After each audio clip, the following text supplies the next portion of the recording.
Subscribe कीजिए SKN एजुटेक channel को और बेल आइकन को दबाएं लेटेस्ट एजुकेशनल टेक्नोलॉजी से वीडियो सबसे पहले देखने के लिए। आप सबका स्वागत है मेरे YouTube चैनल पे।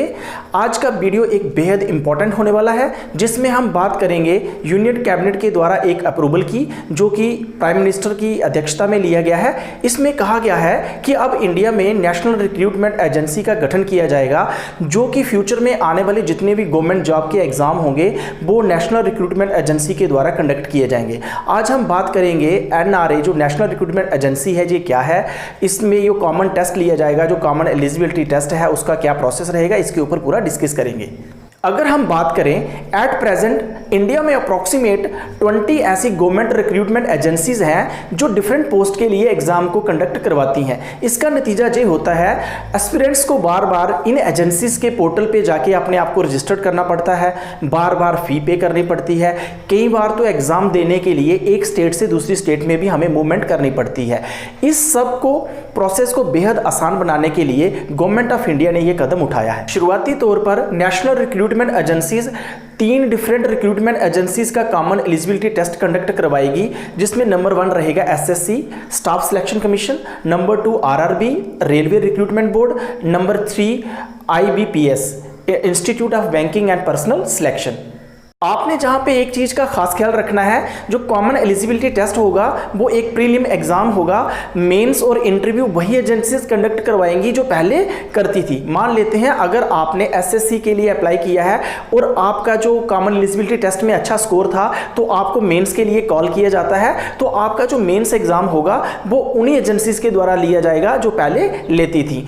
आपका जो स्कोर होगा कॉमन एलिजिबिलिटी टेस्ट में वो 3 साल के लिए वैलिड रहेगा। कोई भी एस्पिरेंट्स 3 साल के अंदर 2 चांस उसको और मिलेंगे, वो अपने स्कोर को एनहांस कर सकता है। आपका 3 ट्राई में जो भी हाईएस्ट स्कोर रहेगा वही माना जाएगा। मान लेते हैं अगर आप कॉमन एलिजिबिलिटी टेस्ट में बैठते हैं तो पहली बार आपके जो मार्क्स आते हैं वो 100 में से 80 मार्क्स आते हैं, तो आप अपने स्कोर से सेटिस्फाई नहीं हो तो आप 1 साल के अंदर जो है नेशनल रिक्रूटमेंट एजेंसीज 2 बार कॉमन एलिजिबिलिटी टेस्ट को कंडक्ट करवाएगी। आप फिर से अपना कॉमन एलिजिबिलिटी टेस्ट के लिए बैठ सकते हैं। अगर आपने दूसरी बार स्कोर लिया 70, तो अभी भी आपका जो फर्स्ट टाइम जो आपने 80 स्कोर लिया था उसी को माना जाएगा। तो इसी प्रकार अगर आप तीसरी बार भी अटेम्प्ट लेते हो तो उसमें आपके 90 मार्क्स आ जाते हैं, तो वो 90 मार्क्स जो होंगे वो आपके 3 साल के लिए वैलिड रहेंगे। अगर हम इसके मेन पॉइंट्स की बात करें, national recruitment agency will conduct only tier 1 examinations common eligibility test. इसमें क्या होगा, जो नेशनल रिक्रूटमेंट एजेंसी के द्वारा जो भी कॉमन एलिजिबिलिटी टेस्ट लिया जाएगा वो टायर 1 बेसिस का होगा, जिसको हम कहते हैं प्रीलिम एग्जाम होगा। Initially, a single exam will be held for SSC, RRB and IBPS। शुरुआती तौर पर नेशनल रिक्रूटमेंट एजेंसी ने यह तय किया है कि जो डिफरेंट पोस्ट के लिए और डिफरेंट रिक्रूटमेंट एजेंसीज का जो कॉमन एलिजिबिलिटी टेस्ट होगा वो कॉमन रहेगा, चाहे वो SSC का होगा, चाहे वो रेलवे के लिए, आप बैंकिंग के लिए जिसके लिए आप अप्लाई कर रहे हो, आपको एक कॉमन एलिजिबिलिटी टेस्ट से ही गुजरना पड़ेगा।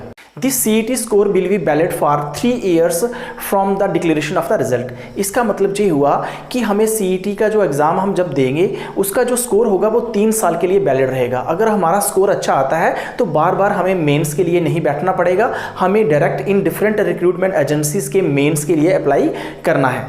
Each aspirants have 2 additional chance to improve his or her score, and the best score acquired by him will be taken into the consideration. Number 5, every districts will have at least 1 examination center। पहले क्या होता था, इस तरह के जो भी exams होते थे वो मेन डिस्ट्रिक्ट्स में होते थे, तो हमें मूवमेंट करनी पड़ती थी। अब ऐसा नहीं होगा, अब हर एक डिस्ट्रिक्ट्स में एक कॉमन एलिजिबिलिटी टेस्ट का जो नेशनल रिक्रूटमेंट एजेंसी के द्वारा सेंटर बनाया जाएगा, जहां पे आप इजीली अप्लाई कर सकते हैं। Separate common eligibility test will be conduct for graduate level, 10+2 level and 10th level.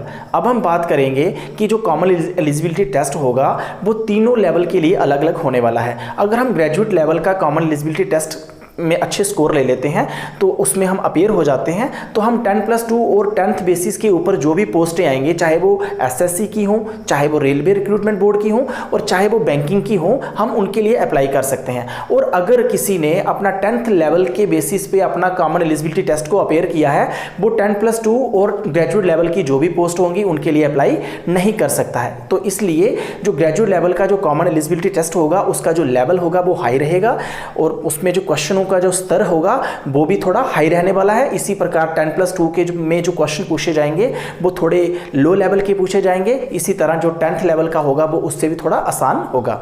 Number 7, there will be common syllabus for common eligibility test.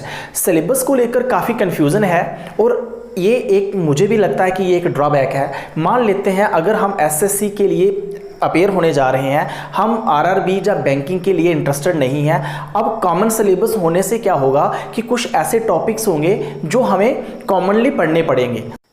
अगर हम ओवरऑल बात करें तो ये सारा प्रोसेस एस्पिरेंट्स के लिए काफ़ी बेनिफिशियल रहने वाला है, क्योंकि पहले क्या होता था, हमें एसएससी के लिए अलग से कोचिंग लेनी पड़ती थी, बैंकिंग के लिए अलग से कोचिंग लेनी पड़ती थी और अगर हमें रेलवे के लिए अप्लाई करना है तो उसके एग्ज़ाम के लिए हमें अलग से कोचिंग लेनी पड़ेगी।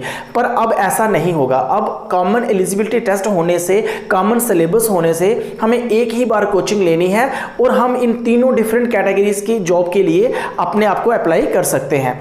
तो ये इसका सबसे प्लस पॉइंट है। आपने एक चीज का खास ख्याल रखना है, जो कॉमन एलिजिबिलिटी टेस्ट है जो 2021 से अप्लाई होगा। अगर आपने पहले किसी भी जॉब के लिए अप्लाई किया है तो आपका एग्जामिनेशन वही एजेंसीज कंडक्ट करवाएंगी जो पहले करती थी। जो कॉमन एलिजिबिलिटी टेस्ट है इसका जो प्रोसेस है वो 2021 से स्टार्ट होगा। आई होप आपको नेशनल रिक्रूटमेंट एजेंसी और कॉमन एलिजिबिलिटी टेस्ट को लेके जितनी भी क्वायरीज थी वो क्लियर हो गई होंगी। अगर इसके बाद भी आपके मन में कोई डाउट है आप कमेंट बॉक्स में मुझे बताएं, मैं ज़रूर उसके ऊपर आपकी हेल्प करूंगा। आशा करता हूं मेरे द्वारा दी गई जानकारी आपके लिए काफ़ी वैल्यूएबल रही होगी। अगर आपको मेरे वीडियो अच्छे लग रहे हैं तो मेरे चैनल को सब्सक्राइब कर लो, मेरे वीडियो को लाइक कीजिए, शेयर कीजिए, ताकि आने वाले समय में मैं आपके लिए इससे भी अच्छे और इन्फॉर्मेटिव वीडियो बना सकूँ। Thank you for watching.